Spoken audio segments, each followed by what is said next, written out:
एफडीएचे नवनिर्वाचित कमिशनर तुकारामजी मुंडे यांची मी भेट घेऊन आपण पाहतो की अनेक जे तीर्थक्षेत्र आहेत, मग त्याच्यामध्ये जेजूरसारखं ठिकाण असेल, जेजूरचे खंडोबा आहेत किंवा पालीचा खंडोबा आहे किंवा माझ्या मतदारसंघातील कोथरूडचा खंडोबा आहे, अशा असंख्य जे खंडोबाचे मंदिर आहेत या ठिकाणी हळदीचा भंडारा म्हणून पूर्वीपासून वापर केला जात आहे.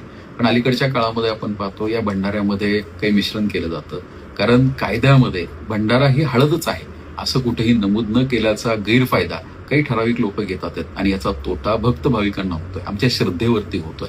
त्यामुळे मी कमिशनरांना, म्हणजे आमची मागे सुद्धा ही वेळोवेळी बैठक झालेली आहे, मंत्री महोदयांसमोरही बैठका झाल्या होत्या आणि लवकरात लवकर भंडारा म्हणजे हळदच हे कायद्यामध्ये कुठेतरी नमूद होणं अतिशय गरजेचं आहे.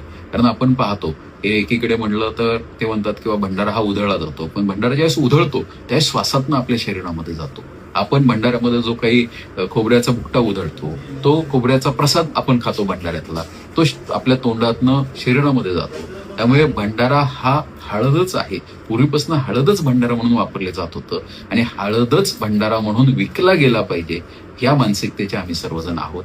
आमच्यासारख्या भक्त भाविकांना, म्हणजे पूर्वीचा जर आपण इतिहास पाहिला तर आपण ज्यावेळेस तीर्थक्षेत्राकडे जायचो त्यावेळेस पूर्वी कोणतेही अँटीसेप्टिक नव्हतं आणि हळद हे उत्तम अँटीसेप्टिक आहे.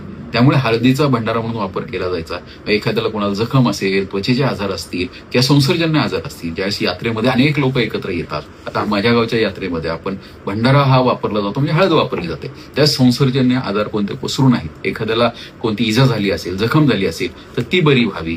आज जेजुरीला आपण गेलो तर पाहतो 50 किलोची तलवार उचलली जाते, ती उचलत असताना कुठे जखम होते, काय होतं, त्यावेळेस भंडारा लावला म्हणजे हळद लावली तर तात्काळ ते बरे होते. त्यामुळे खऱ्या अर्थाने याचं कुठेतरी डेफिनेशन होणं अतिशय गरजेचं होतं. कारण व्यवसाय करत असताना काही मंडळी ह्या सगळ्या कायद्यातल्या ज्या कोणत्या लॅकुनाज आहेत, पळवाट आहेत, याचा गैरफायदा घेतात. माझी सरकारला विनंती आहे आणि आता आम्ही आश्वस्त आहोत की मला तुकारामजी मुंडे जे नवीन आयुक्त आहेत त्यांनी आश्वासित केलेलं आहे की येणाऱ्या काही दिवसामध्ये आम्ही भंडारा म्हणजेच हळद हे लवकरात लवकर कायद्यामध्ये अधोरेखित करू. अधिक माहितीसाठी स्टार इंडिया 1 न्यूज पाहत रहा.